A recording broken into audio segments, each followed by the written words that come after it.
The workshop of dreams. Elena woke to sunlight streaming through real curtains, onto a real bed, in a room that didn't smell of mold and despair. For a moment, she thought she was still dreaming. Then she heard seagulls calling outside her window and remembered, this was real. She was in the palace. The competition started today. She dressed quickly in a simple work dress provided by the palace, sturdy cotton and soft cream, nothing fancy but clean and well-made. A far cry from the rags she'd worn in Victoria's basement. When she opened her door, a young palace servant was waiting. "Good morning, Miss Morgan," the girl said with a friendly smile. "I'm Lily. I've been assigned to assist you during the competition. Shall I show you to your workshop?" Workshop? Elena followed Lily through corridors that seemed less intimidating in daylight. "I thought I'd be working in my room." "Oh no, miss." Prince Alexander was very specific. All competitors get proper workshops with adequate light, tools, and materials. Yours is in the East Wing, with the morning sun. He said that's what you'd need most after. Lily trailed off, clearly aware of Elena's situation. After 3 years of candlelight, Elena finished for her. "It's all right. Everyone knows by now." They reached a door marked with Elena's name on a brass plate.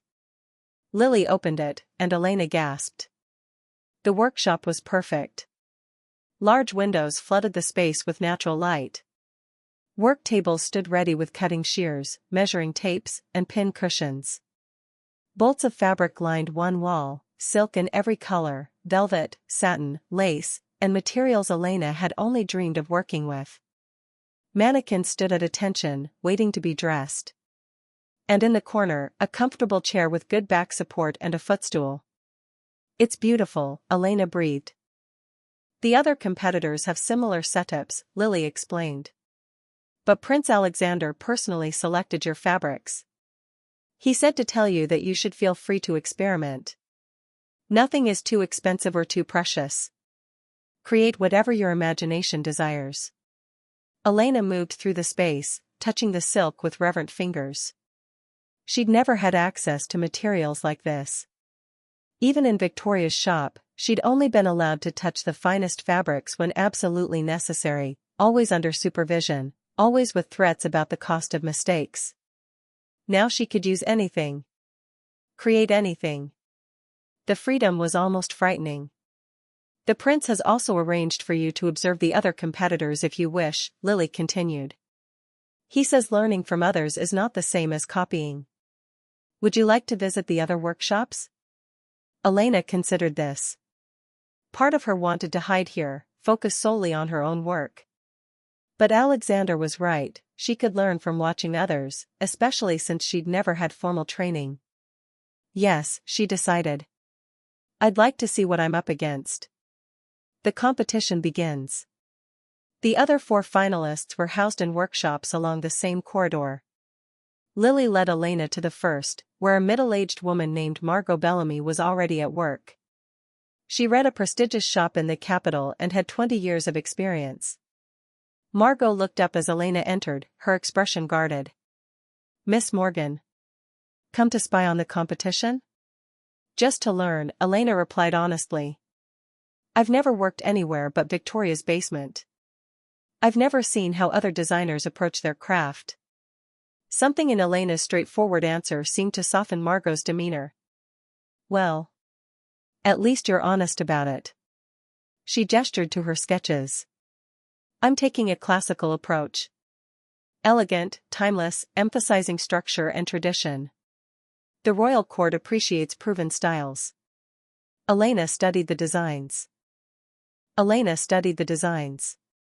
They were beautiful, technically flawless, but safe. There was no risk, no innovation. They were dresses that could have been designed 50 years ago and would look the same 50 years from now. "They're lovely," Elena said diplomatically. "But boring," Margot replied with a slight smile. "I can see it in your eyes. You're young. You think differently. That's good. The court needs new blood. Just don't let innovation overshadow wearability." Beautiful dresses that fall apart after one wearing impress no one. It was surprisingly kind advice from a competitor. Elena thanked her and moved on. The next workshop belonged to Marcus Chen, whose family had run a dressmaking business for 3 generations. He was working on designs inspired by his cultural heritage, gorgeous patterns and color combinations Elena had never seen before. Eastern influences, Marcus explained, noticing her interest. My grandparents came from across the sea. I want to show the court that beauty exists in many forms, not just the styles we're used to. It's breathtaking, Elena said, meaning it. The fabrics seemed to shimmer and flow like water. Thank you. I heard what happened to you, Marcus added quietly. What Victoria did. That took courage to speak up last night. Or stupidity, Elena replied. I'm not sure which yet. Courage, Marcus said firmly. And for what it's worth, I'm glad you're here. Talent should be recognized, not hidden. The third workshop belonged to a team from the Merchant Guild, 3 sisters who worked together with practiced efficiency. They barely looked up as Elena visited, too focused on their intricate beadwork. Their designs were ornate, dripping with jewels and embellishments. Wow, Lily whispered as they left. Those must cost a fortune in materials alone. They're impressive, Elena agreed. But I wonder if they're too much. Sometimes simplicity has more impact than excess. The final workshop belonged to the youngest competitor besides Elena, a man named Adrian Cross, perhaps 25, with wild curly hair and an even wilder creative energy. His space was chaotic, with fabric scraps everywhere and sketches pinned to every surface. Don't mind the mess, Adrian said cheerfully. I think better in chaos. You must be Elena. The girl who took down Victoria Sterling. That was spectacular entertainment last night. It wasn't meant to be entertainment, Elena said, a bit defensively. Of course not. But it was satisfying nonetheless.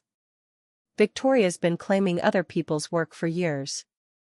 Everyone knew, but no one could prove it. Adrian tossed a sketch aside and grabbed a new one. I'm doing avant-garde designs. Probably too extreme for the court, but if I'm going down creating what I love. Elena liked him immediately. There was something refreshing about his unapologetic individuality. As she returned to her own workshop, Elena considered what she'd seen. Margot's classical elegance. Marcus's cultural fusion. The sisters' ornate luxury. Adrian's radical innovation. What would her approach be? What made Elena Morgan's design special? She sat down with blank paper and began to sketch. At first, nothing came. Her mind was too full of other people's styles, too aware of the pressure, too frightened of failure. Then she remembered her father's words, create what you know. Create what you feel. Create truth. Elena closed her eyes and thought about her journey. The darkness of the basement. The theft of her dreams. The moment she'd decided to fight back. The dress she'd made from scraps that had gotten her through the palace doors. When she opened her eyes, her hand began to move. She wasn't thinking about what the court might want or what would win the competition. She was thinking about her story, and how to tell it through fabric and thread. The sabotage. 3 days into the competition, Elena had completed her first 2 designs and was working on the third when Lily rushed into the workshop, her face pale. Miss Morgan, I'm so sorry. I left for just 10 minutes to get tea, and when I came back. Elena looked at her work table and felt her stomach drop. Someone had spilled black ink across her newest sketch. The paper was ruined, the detailed drawing she'd spent hours perfecting destroyed. But worse, when she checked her fabric stores, she found that several key pieces were missing. The midnight blue silk she'd been planning to use for the gown's base. The silver thread she needed for embroidery. Even some of her basic tools, her best scissors, her measuring tape, her favorite pins. Who did this? Elena asked, though she already suspected. I don't know. I didn't see anyone. But Miss Morgan. Lily hesitated. One of the other servants mentioned seeing a woman in a dark cloak in this wing earlier. She said she was visiting someone, but she wouldn't say who. Victoria. Of course. Elena took a deep breath, fighting panic. This was exactly what Victoria had whispered as she'd been escorted away. This isn't over. She'd found a way to sabotage Elena's work. Can I replace the materials? Elena asked. Not easily. Those specific fabrics came from the royal stores. It would take days to requisition more, and you'd have to explain why you needed replacements. Questions would be asked. And Elena would have to admit she'd been sabotaged, which would make her look careless for leaving her workspace unguarded. It might even cast doubt on whether she deserved to be here. I see. Elena looked at her remaining materials. She'd have to redesign completely. Change her approach. Create something new with what she had left. It would take time she didn't have. She was already behind the other competitors, who'd been preparing for weeks before the competition began. As if reading her thoughts, Lily said quietly, the other competitors are nearly finished. Marcus completed his third gown this morning. The sisters finished their fourth. If you fall too far behind. I know, Elena interrupted gently. Thank you, Lily. I need to think. After the girl left, Elena sat in her workshop, staring at her ruined sketch.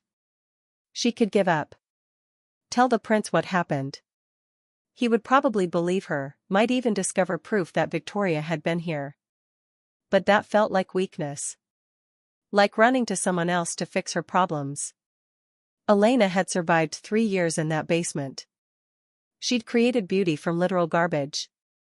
She'd stood in a ballroom full of nobles and claimed her truth even when it seemed impossible anyone would believe her. She could survive this too. Elena gathered her remaining materials and spread them on the table. Without the midnight blue silk, she'd have to pivot completely. She studied what she had: cream and silver fabrics, some deep purple velvet, scraps of emerald green, and yards of delicate lace. She began to sketch again, not trying to recreate what she'd lost, but creating something new. Something that incorporated the sabotage into the design itself. Something that told a story about adapting, surviving, transforming obstacles into opportunities. Her father used to say that constraints bred creativity. That having everything made artists lazy, while having limitations made them ingenious. Time to prove him right. The unexpected ally.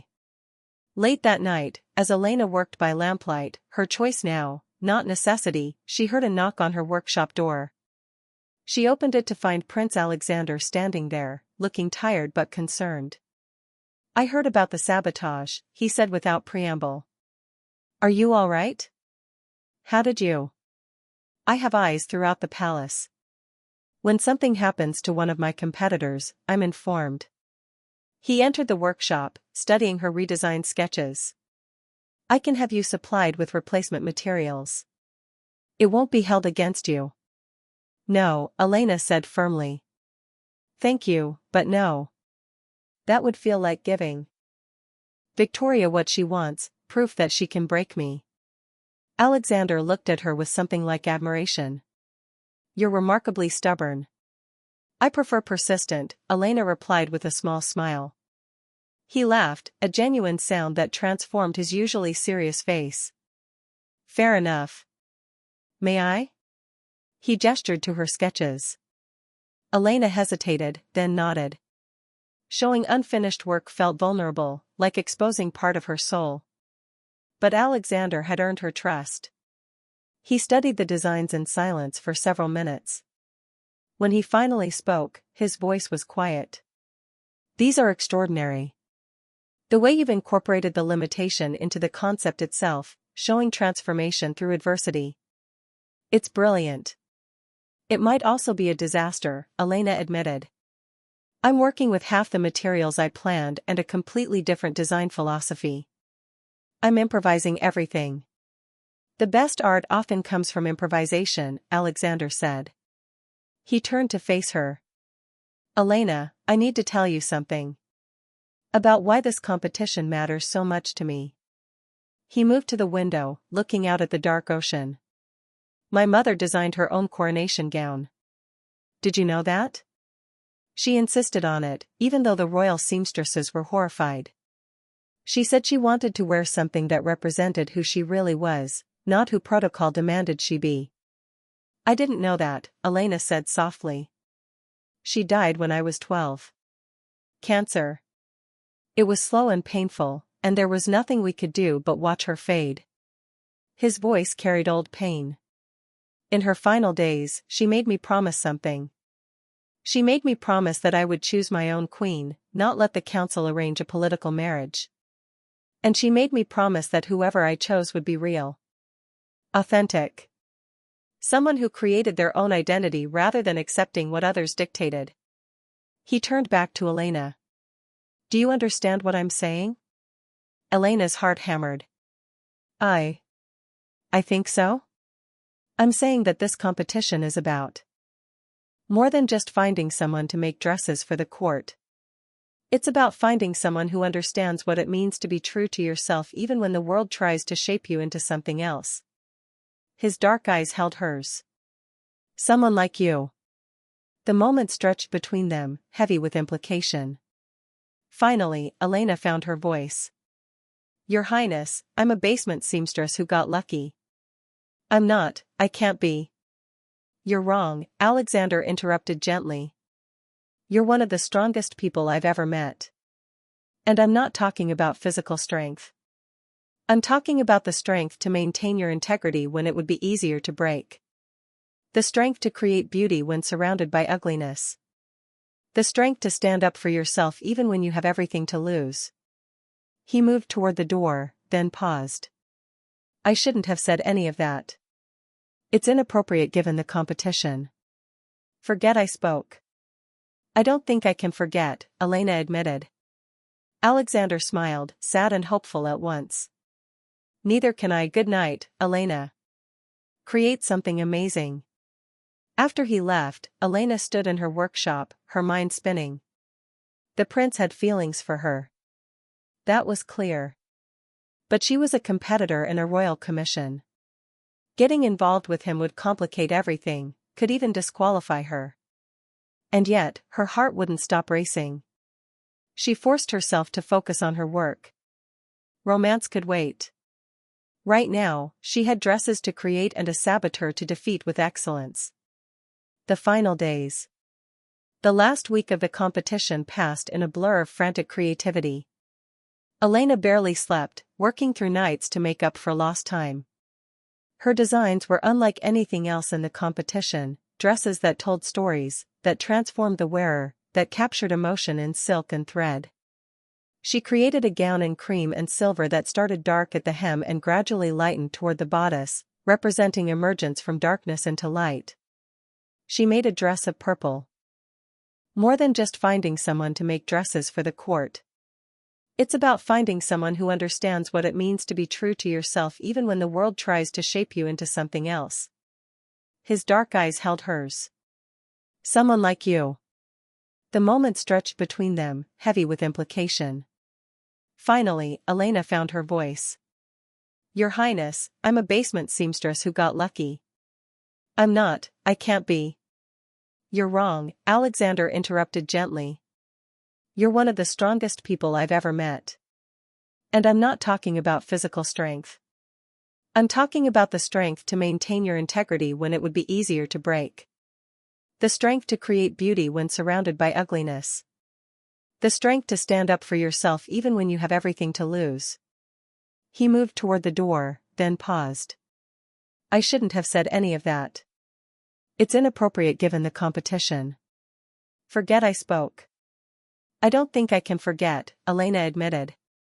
Alexander smiled, sad and hopeful at once. Neither can I. Good night, Elena. Create something amazing. After he left, Elena stood in her workshop, her mind spinning. The prince had feelings for her. That was clear. But she was a competitor in a royal commission. Getting involved with him would complicate everything, could even disqualify her.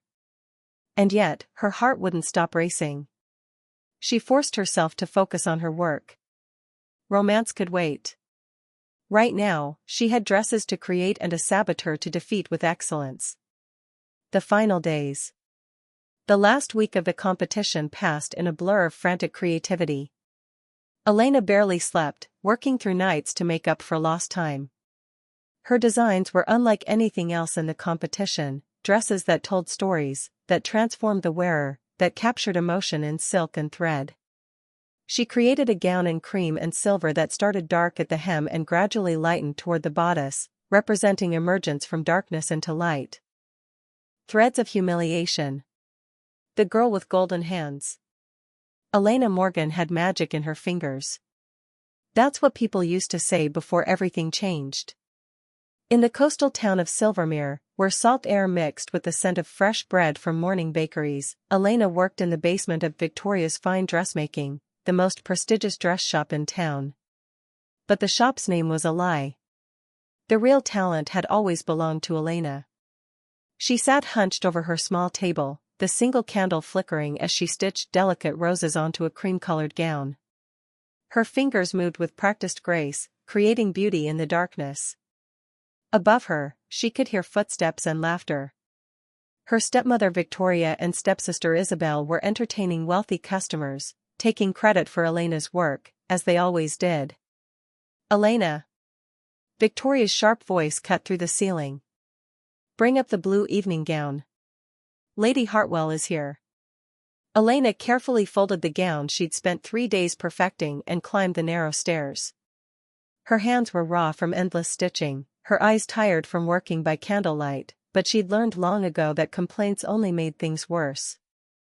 The shop above was a different world.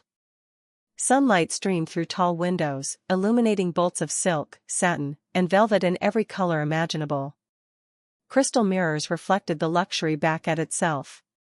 And there, standing in the center of it all, was Victoria, looking elegant in a deep purple dress that Elena had made last month. Finally, Victoria said, snatching the gown from Elena's hands without looking at her. Lady Hartwell, isn't this exquisite? My daughter Isabel designed it herself. Elena's jaw tightened, but she said nothing. Isabel, beautiful and cruel at 23, smiled sweetly at their customer. I was inspired by the ocean at sunset, Isabel lied smoothly. Notice how the blue fades to gold at the hem? Lady Hartwell examined the gown with admiration. Remarkable talent, dear girl. Your mother must be so proud. Oh, I am, Victoria beamed, her hand resting on Isabel's shoulder. Her eyes flicked to Elena with cold dismissal. You may go back downstairs. And don't forget to start on the Anderson commission. They want it by Friday. Elena turned to leave, but not before catching her reflection in one of the mirrors. She barely recognized herself anymore. At 21, she should have been vibrant and hopeful. Instead, she looked like a ghost, pale skin, hollow cheeks, dark circles under her green eyes. Her chestnut hair, once glossy and long, was now tied in a simple braid, dull from lack of care. She wore a gray dress so worn it was nearly colorless. This wasn't always her life. 3 years ago, her father had been alive, and they'd been happy. He'd taught her to sew, encouraged her creativity, and promised she'd have her own shop one day. But then he'd gotten sick. And in his final months, he'd married Victoria, believing she would care for his daughter after he was gone. He'd been wrong. The royal commission that changed everything. The next morning, Silvermere buzzed with excitement. Elena heard about it from Mrs. Chen, the fishmonger's wife, who delivered her weekly scraps of news along with leftover thread and fabric. The palace has sent out a royal commission, Mrs. Chen whispered through the basement window. Prince Alexander is hosting a grand ball in 6 weeks. They need 50 gowns for the court ladies, and they're asking the best dressmakers in the kingdom to submit designs. Elena's heart quickened. A royal commission. It was every seamstress's dream. The winner would receive not just payment, but recognition throughout the kingdom. They'd be set for life. Victoria's shop will surely enter, Mrs. Chen continued. Everyone knows her work. She paused, then added more quietly, though we both know whose hands really do the creating. After Mrs. Chen left, Elena sat in the darkness, her mind racing. For years, she'd swallowed her anger, accepted her fate, survived day by day. But this was different. This was an opportunity not just for money, but for freedom. If she could somehow submit her own designs, if the palace chose her work, she could escape Victoria's control forever. That night, Elena barely slept. By candlelight, she sketched furiously, pouring 3 years of suppressed creativity onto paper. She designed gowns inspired by the sea she loved, dresses that captured moonlight on water, the dance of dolphins, the mystery of deep ocean currents. Each design was more breathtaking than the last. For 2 weeks, she worked in secret, hiding her sketches under a loose floorboard in the basement. During the day, she completed Victoria's commissions. At night, she refined her designs for the royal competition. Then came the day Victoria discovered her work. The betrayal that shattered everything. Elena had made a mistake. In her exhaustion, she'd left one sketch on her work table before going upstairs to deliver a finished gown. When she returned, Victoria stood in the basement, holding Elena's drawing with a strange expression on her face. "What is this?" Victoria asked quietly. Elena's blood turned to ice. "It's nothing. Just practice sketches." Victoria studied the design, a gown of deep blue silk with embroidered silver waves that seemed to move in the light. "This is extraordinary," she said, and for a moment, Elena felt a flicker of hope. Perhaps Victoria would finally acknowledge her talent. Perhaps things would change. Then Victoria smiled, and Elena knew she'd been a fool. "Isabel," Victoria called up the stairs. "Come see what I found." Isabel descended, her face lighting up when she saw the sketch. "Mother, this is perfect. We'll use these for the royal commission." "No," Elena said, finding her voice. "Those are mine. I designed them for the shop," Victoria interrupted smoothly. "Everything you create while living under my roof belongs to this establishment. You signed a contract when your father died, remember? You work for me." Elena did remember. She'd been 18, grieving, and desperate. Victoria had made her sign papers she barely understood, promising it was just a formality. Now she understood it had been a trap. "You can't," Elena whispered. "Please. This is my chance to." "Your chance?" Isabel laughed, a sharp, cruel sound. "Look at yourself, Elena. You think the palace would choose a basement rat over established dressmakers? You think Prince Alexander would even look at you? You're nothing. You've always been nothing." Victoria opened the drawer where Elena kept her other sketches, pulling them all out. 20 designs, each one unique and brilliant. "We'll be submitting these to the palace under Isabel's name. You'll continue your regular work and speak of this to no one. If you try to claim these designs are yours, I'll tell everyone you stole them from us." Who do you think they'll believe? The respected shop owner or the orphan girl with no proof? Elena felt her world crumbling. "You can't do this." "I already have," Victoria said coldly. She gathered the sketches and headed upstairs with Isabel following. At the top of the stairs, she paused. "And Elena?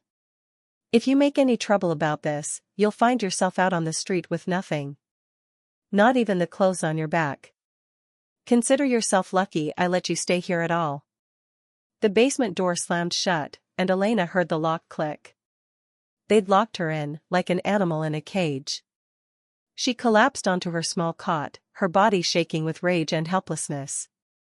For hours, she stared at the ceiling, listening to Victoria and Isabel celebrate upstairs, already planning their triumph. As dawn light crept through the high window, Elena made a decision. She wouldn't cry anymore. She wouldn't break. Somehow, some way, she would prove those designs were hers. She would reclaim her work and her life. She just had no idea how. The stranger in the shadows. 2 weeks later, the palace announcement came. Victoria's shop had been selected as one of 5 finalists. The town held a celebration in the square, with Victoria and Isabel standing on a platform, accepting congratulations from everyone. Elena watched from the edge of the crowd, her heart aching. Isabel wore a new dress, one Elena had stitched, and spoke eloquently about her inspiration for the designs. "I wanted to capture the essence of Silvermere," Isabel said, her voice carrying across the square. "The beauty of the sea that sustains us, the mystery of the waves, the strength of the coast. These gowns will show Prince Alexander and the court that true artistry comes from the heart." The crowd applauded. Elena felt sick. "Stolen words from a stolen heart," a deep voice said beside her. Elena turned to find a man standing in the shadows of a nearby building. He wore a dark hooded cloak that hid his face, but she could see his eyes, sharp, intelligent, and fixed on the platform where Isabel preened. "I'm sorry?" Elena said. "Those aren't her designs," the stranger continued. "The sketches I saw had ink stains on the corners, the kind that come from working by candlelight for hours. Her hands are too smooth. They've never known real work." Elena's heart hammered. "How do you know about the sketches?" The stranger turned to look at her, and even in shadow, his gaze was intense. "I know many things. I know that Victoria Sterling has built her reputation on lies. I know that Isabel can barely thread a needle. And I know that the real artist works in a basement, creating beauty in darkness." "Who are you?" Elena breathed. "Someone who believes in justice," he replied. "Tell me, Elena Morgan, if you had the chance to prove those designs were yours, would you take it? Even if it meant facing humiliation? Even if you might fail?" "How do you know my name?" "Answer the question." Elena looked back at the platform, where Victoria was accepting a ceremonial ribbon from the mayor. She thought about 3 years of stolen work, stolen credit, stolen dreams. She thought about her father, who'd believed in her talent, who'd wanted her to shine. "Yes," she said firmly. "I would take it." When she turned back, the stranger was gone. But on the ground where he'd stood lay a small envelope, sealed with unfamiliar wax. Elena picked it up with trembling hands and broke the seal. Inside was an invitation, written in elegant script. "Miss Elena Morgan is cordially invited to the Royal Selection Ball at the Palace. The Prince requests your presence to witness the final decision regarding the Royal Commission. A carriage will arrive for you at sunset on the 15th day of this month. Come prepared to show your truth. A friend in high places." Elena read it 3 times, her mind racing. The 15th was in 3 days. The ball where Prince Alexander would announce the winner. Victoria and Isabel would be there, of course, celebrating their inevitable victory. But how could Elena attend? She had no proper dress, no way to present herself as anything other than what she was, a basement seamstress in rags. And even if she somehow got there, what could she possibly do? It would be her word against Victoria's. A nobody against a respected businesswoman. The rational part of her mind said to forget it, to accept her fate, to survive as she'd been surviving. But another part, the part that had once dreamed of her own shop and a life of creative freedom, whispered something different. This was her chance. Possibly her only chance. The decision that would change everything. That night, Elena barely touched her meager dinner of bread and thin soup. Victoria and Isabel ate upstairs, their laughter and chatter filtering down through the floorboards like torture. After they'd gone to bed, Elena lit her candle and surveyed her tiny space. She had nothing. No fine fabrics, no jewels, no proper dress for a palace ball. Everything valuable in the shop was locked away upstairs, and Victoria kept the key on a chain around her neck. But Elena did have scraps. Years of scraps, carefully saved and hidden. Pieces of silk too small for Victoria to notice were missing. Bits of lace from trimmed edges. Thread in dozens of colors. Buttons that had fallen and rolled into corners. Beads from a broken necklace Lady Pemberton had discarded. Elena pulled out her hidden collection and spread it before her. It wasn't much. But her father had once told her that true artistry wasn't about having the best materials. It was about vision. About seeing potential where others saw nothing. She had 3 days. Her hands began to move, guided by years of experience and a desperate, burning need to prove herself. She worked through the night, her needle flashing in the candlelight. She took a dove-gray dress she'd sewn for herself years ago, before her father died, and began to transform it. She added panels of midnight blue silk salvaged from scraps, creating the illusion of waves at the hem. She embroidered silver thread in patterns that caught the light like moonlight on water. She attached the tiny pearls and crystals she'd been collecting, making them seem like sea spray frozen in time. She created something from nothing, just as she always had. As dawn broke on the 3rd day, Elena finished the final stitch. She held up the gown and felt tears prick her eyes. It wasn't as grand as the dresses she'd designed for the royal commission. The materials were humble, the construction done in haste. But it was beautiful. It was hers. And every stitch held her truth, her pain, her hope. The dress told her story, of darkness transformed into light, of scraps made precious, of beauty born from suffering. That evening, as the sun began to set, Elena heard the sound of carriage wheels on the cobblestone street outside. She climbed to the basement window and peered out. An elegant black carriage had stopped in front of the shop, and a driver in fine livery stepped down. "This is insane," Elena whispered to herself. "You'll be humiliated. They'll laugh at you. Victoria will destroy you." But her hands were already reaching for the dress. She changed quickly, her heart pounding so hard she thought it might burst from her chest. The dress fit perfectly, flowing around her like water. She'd washed her hair that morning in cold water from the pump, and now she braided it with trembling fingers, weaving in a few small blue silk ribbons she'd saved. She had no mirror, but she didn't need one. For the first time in 3 years, Elena felt like herself again. She climbed the basement stairs and tried the door. Locked, as always. But Elena had learned the shop's secrets over the years. She moved a loose panel in the basement wall, one she'd discovered months ago, and squeezed through into the shop's storage room. From there, she slipped out the back door into the evening air. The driver stood waiting, his expression neutral as he opened the carriage door for her. If he was surprised by her appearance, he didn't show it. "Miss Morgan?" he asked. "Yes," Elena replied, her voice steadier than she felt. "The palace awaits."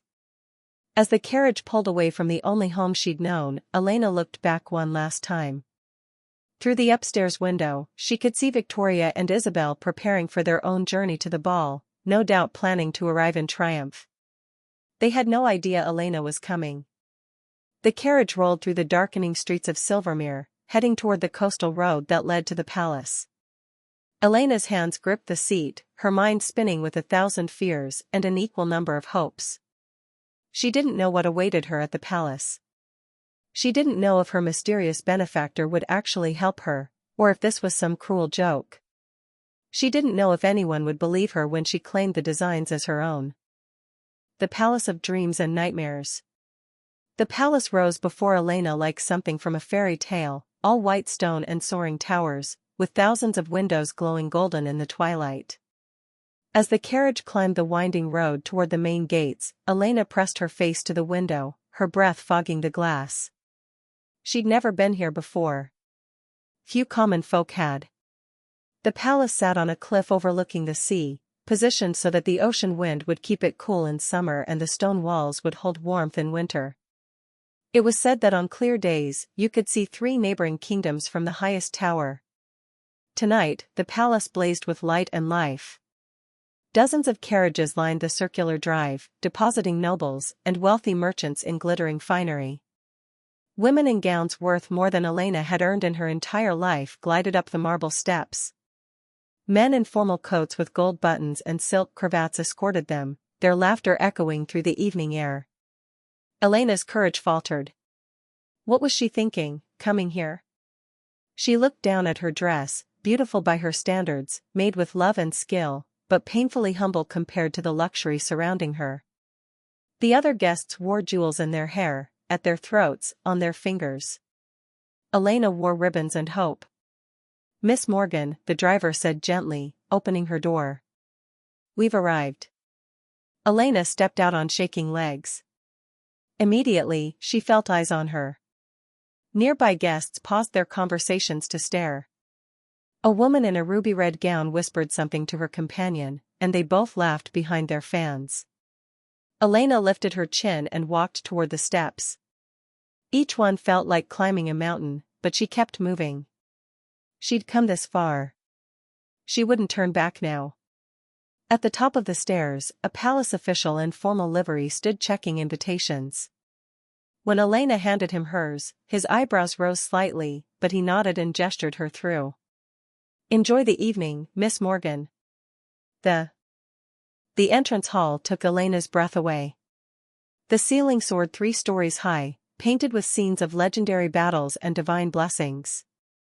Crystal chandeliers the size of carriages hung from golden chains, their light reflecting off polished marble floors.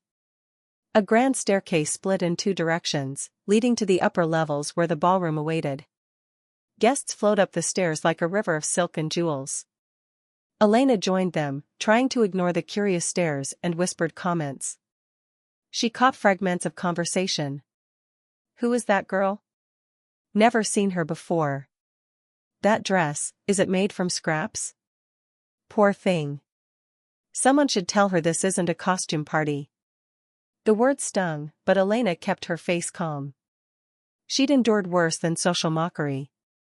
At least here, no one was locking her in a basement or stealing her work. The ballroom was even more magnificent than the entrance hall. It stretched the entire length of the palace's west wing, with floor-to-ceiling windows overlooking the sea. The sunset painted the sky in shades of orange and pink, creating a backdrop of natural beauty that rivaled the room's artificial splendor. An orchestra played from a raised platform, their music floating through the air like something physical, tangible. Hundreds of guests filled the space, dancing, talking, drinking champagne from crystal glasses, positioning themselves to be noticed. And at the far end of the ballroom, on a raised dais, sat Prince Alexander himself. The prince who saw beyond masks. Elena's first glimpse of Prince Alexander surprised her. She'd expected someone pompous, dressed in excessive finery, lounging on his throne with bored indifference. Instead, she saw a man in his late 20s wearing relatively simple formal attire, black coat, white shirt, minimal decoration except for a silver pin marking his royal status. He sat forward in his chair, not back, his posture suggesting attention rather than relaxation. His dark hair was slightly too long to be fashionable, falling across his forehead in a way that made him look more human than royal. His face was handsome, but it was his eyes that caught Elena's attention, dark, intelligent, and currently surveying the ballroom with an expression that seemed almost sad. As if he could see through all the glitter and glamour to something disappointing underneath. "Elena." The sharp voice made Elena's stomach drop. She turned to see Victoria and Isabel approaching through the crowd, both dressed in gowns Elena had made for them. Victoria wore deep emerald silk, and Isabel sparkled in rose gold satin. They looked like royalty themselves. They also looked absolutely furious. "What are you doing here?" Victoria hissed, grabbing Elena's arm hard enough to bruise. "How did you get an invitation? How dare you embarrass us like this?" "I didn't come to embarrass anyone," Elena said, pulling her arm free. "I came because I was invited." "Invited?" Isabel laughed cruelly. "Look at you. You look like a beggar who broke into a costume shop. Everyone's staring. Everyone's laughing. Do you have any idea what you've done to our reputation?" "Your reputation?" Elena felt years of suppressed anger rising in her chest. "You mean the reputation built on my work? On designs you stole from me?"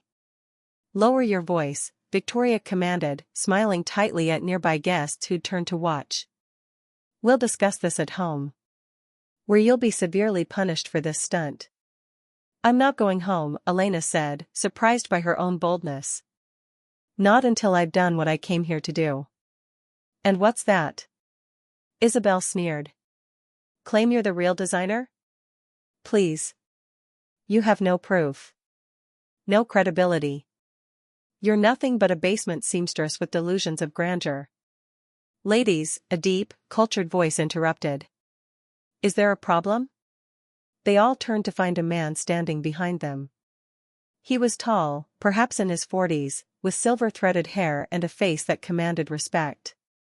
He wore the uniform of a high-ranking palace official, with medals that suggested military service. Lord Chancellor Beaumont, Victoria said, her voice instantly syrupy sweet.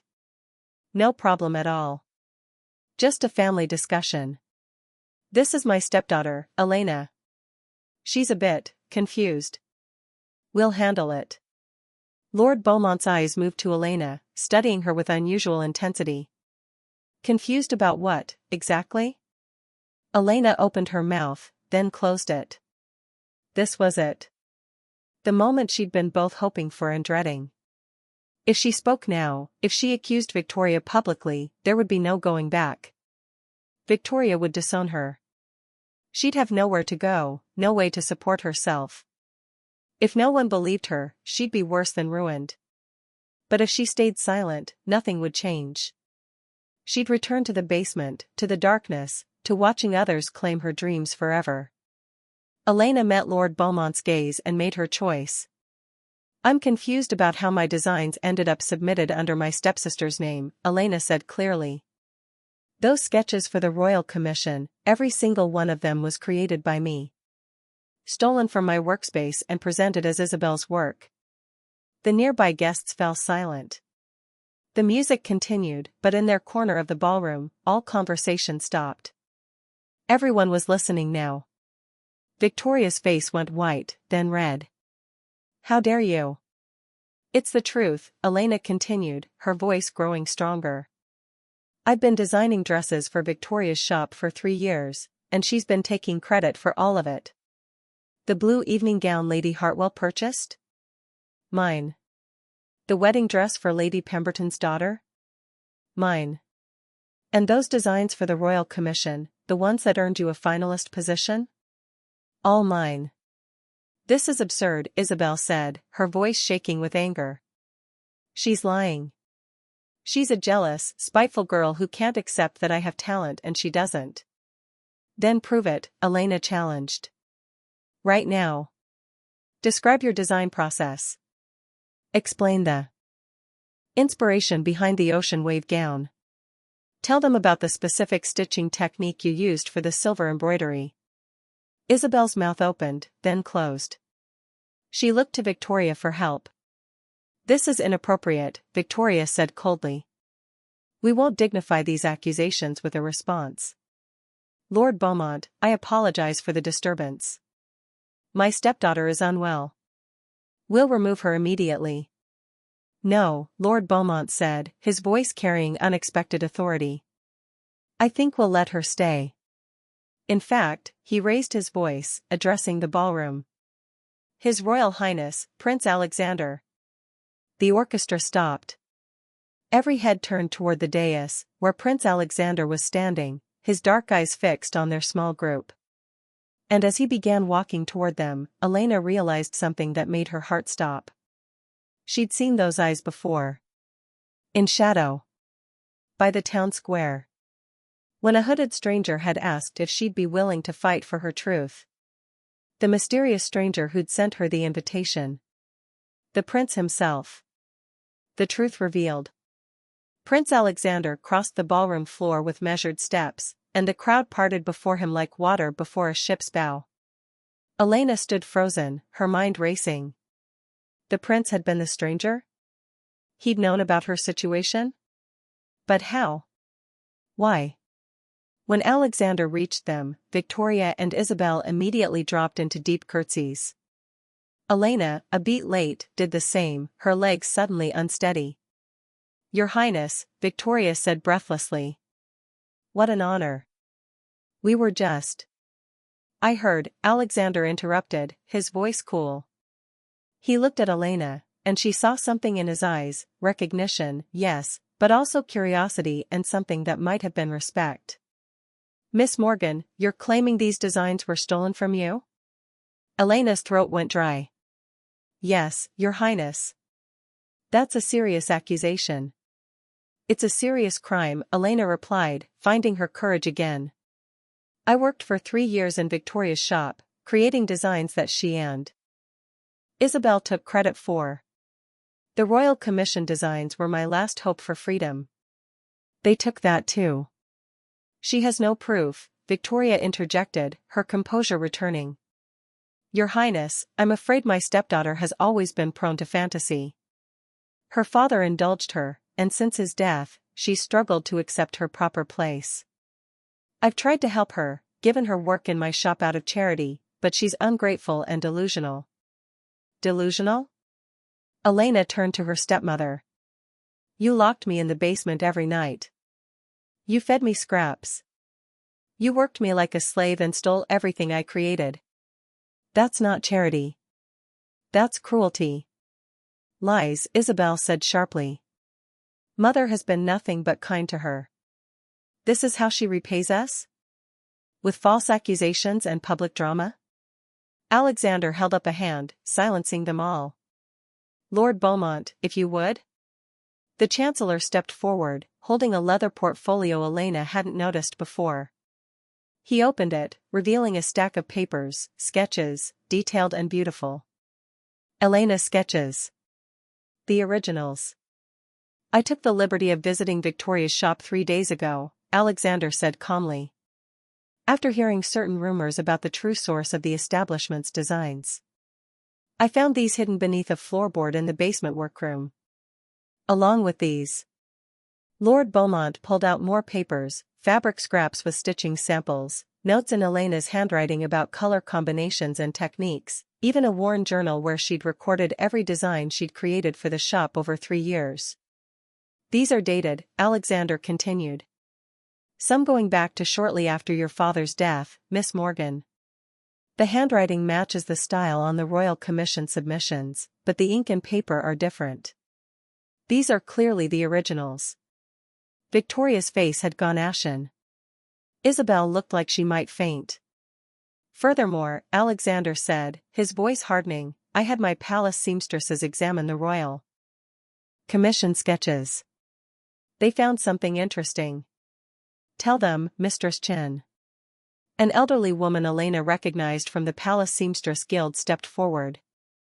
The submitted designs show technical details only someone with extensive practical experience would know. Specific seam allowances, fabric weight requirements, construction notes.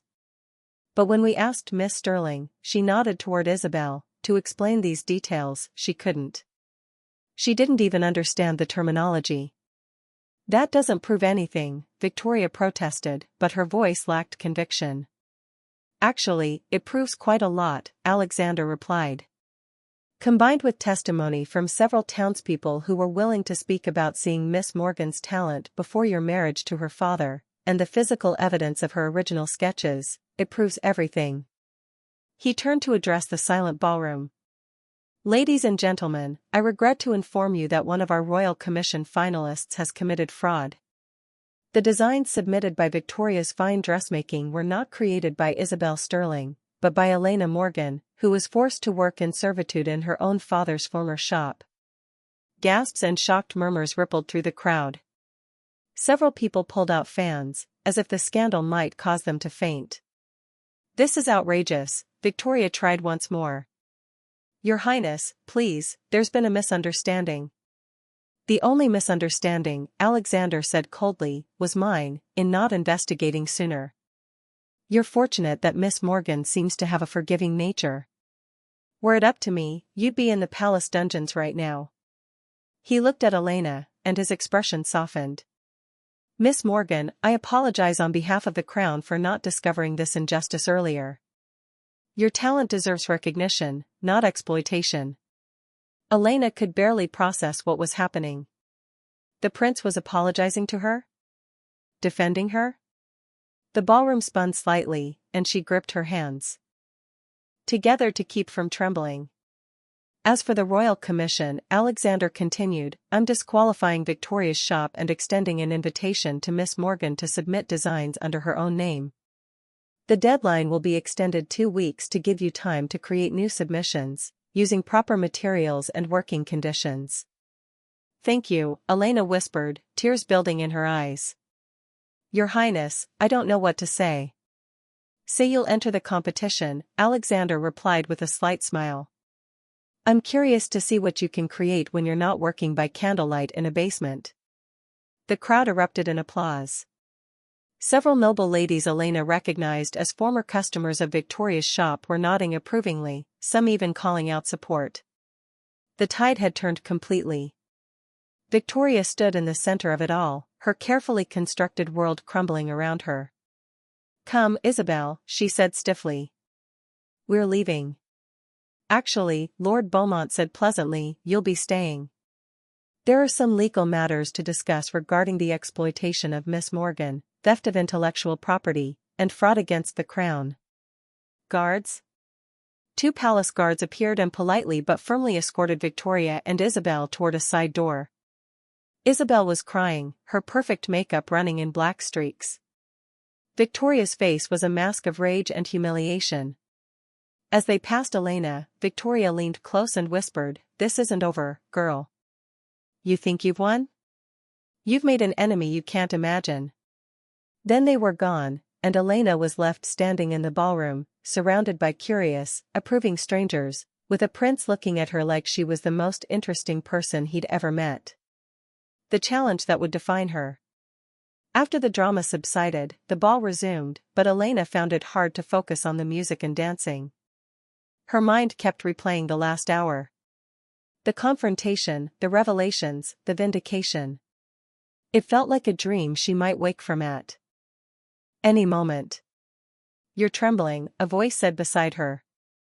Elena turned to find Prince Alexander offering her a glass of champagne.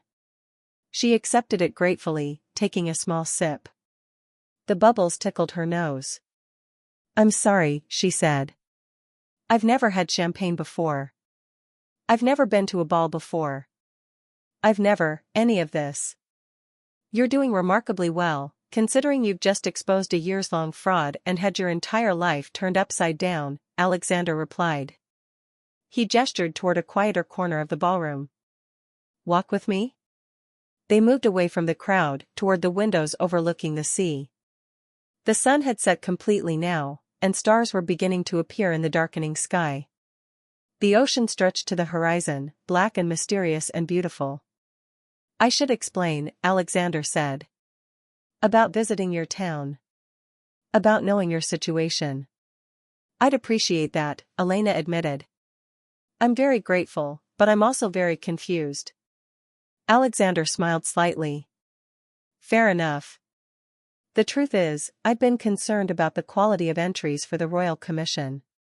Many of the submissions felt hollow. Technically proficient but lacking soul.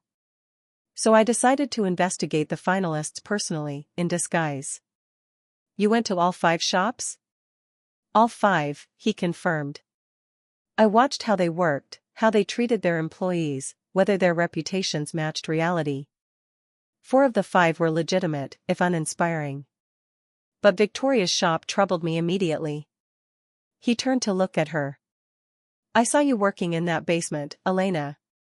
I saw the condition you were kept in. And I saw your talent, real, raw, undeniable talent. I couldn't prove the designs were yours without evidence, so I returned later and searched until I found your original sketches.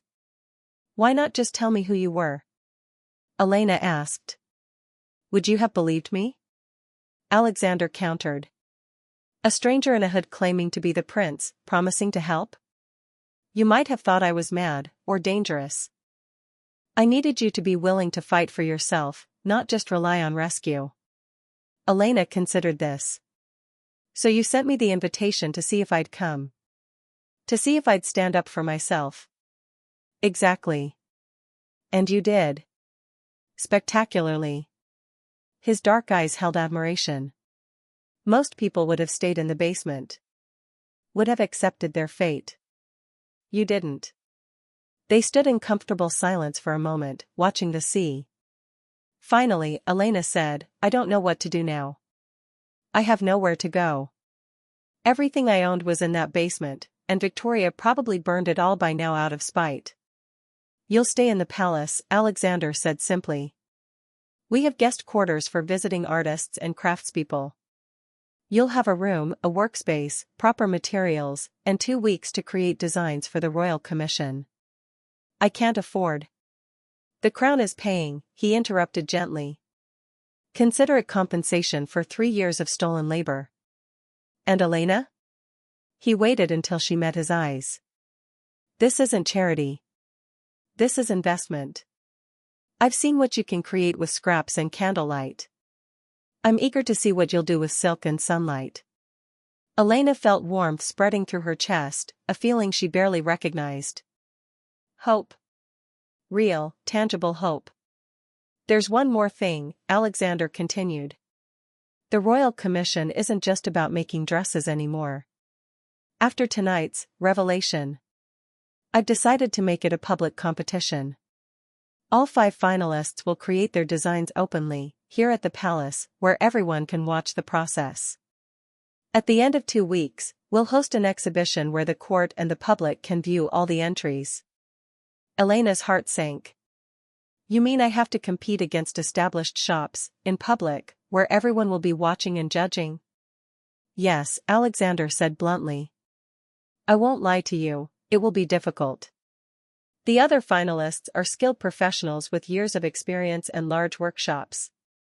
You'll be working alone, under intense scrutiny. With everyone waiting to see if you're really as talented as tonight suggested or if it was just luck." "That's terrifying," Elena admitted. "It is," he agreed. "But it's also fair. This way, no one can claim favoritism or question the legitimacy of the winner. Your work will speak for itself." He turned to face her fully, his expression serious. "Elena, I believe in your talent. But talent alone isn't enough.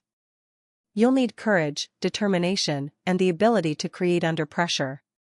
Can you do that?" Elena thought about her father, who'd taught her that creating beauty was the best revenge against ugliness.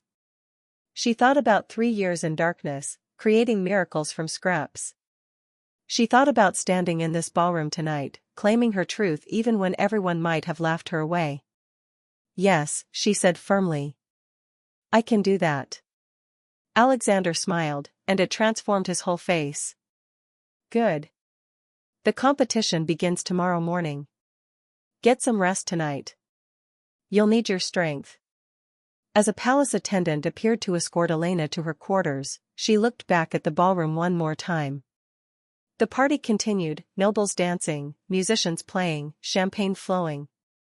But everything had changed. She was no longer the girl in the basement. She was a competitor for the Royal Commission, housed in the palace itself, with the prince as her champion. But she was also alone, facing the challenge of her life, with the eyes of the kingdom watching her every move. As Elena followed the attendant through marble corridors toward her new room, she touched the fabric of her homemade dress. It had served its purpose tonight, gotten her through the door, helped her tell her truth. But for the competition ahead, she'd need more than scraps and hope. She'd need to create something extraordinary. Something that proved she deserved to be here. Something that showed the world who Elena Morgan really was. And somewhere in the palace, she knew Victoria was plotting revenge.